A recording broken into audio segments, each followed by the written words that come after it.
suis en train de jouer avec un cadran de montre qui n'est pas encore émaillé.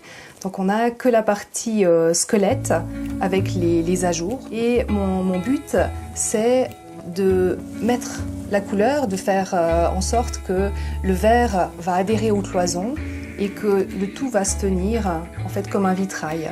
Alors on est parti d'un dessin d'un designer de la maison Cartier. On était à la base dans quelque chose de très sombre, de très noir, donc des couleurs qui ne portaient pas du tout. Alors il a été décidé de partir d'un ours brun, d'arriver à un ours polaire, comme ça on pouvait jouer avec tout ce qui était neige, avec un univers un peu de glace.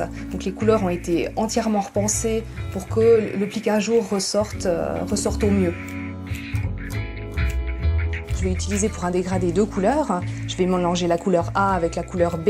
Et si je ne broie pas assez finement, eh bien on va sentir chaque grain à l'œil nu.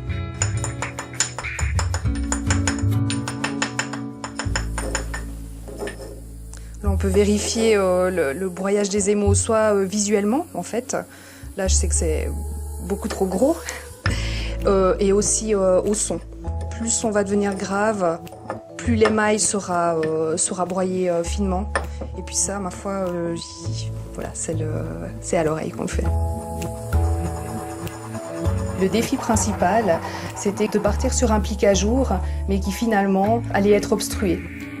Le volume est entièrement donné par des jeux de dégradés, par l'utilisation d'émaux semi-opaques, mais qui vont permettre de faire ressortir l'ours par rapport au fond.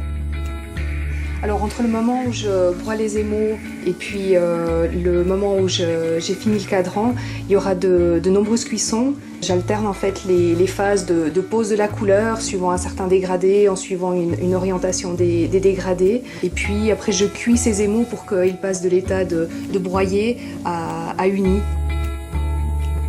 Tout le secret du plique à jour, c'est d'arriver à faire tenir l'émail dans ces cellules sans qu'il y ait de fond.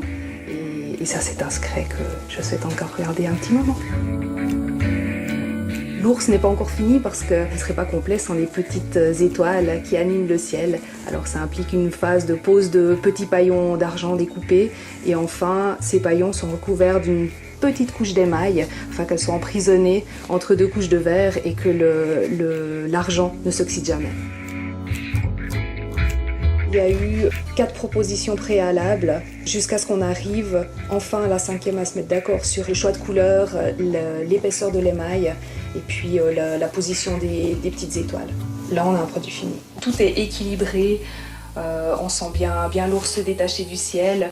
Ça me fait énormément plaisir de le voir fini, de pouvoir le toucher, ce cadran. Et ce qui serait encore plus plaisant, ça serait un jour de le voir au poignet d'un client.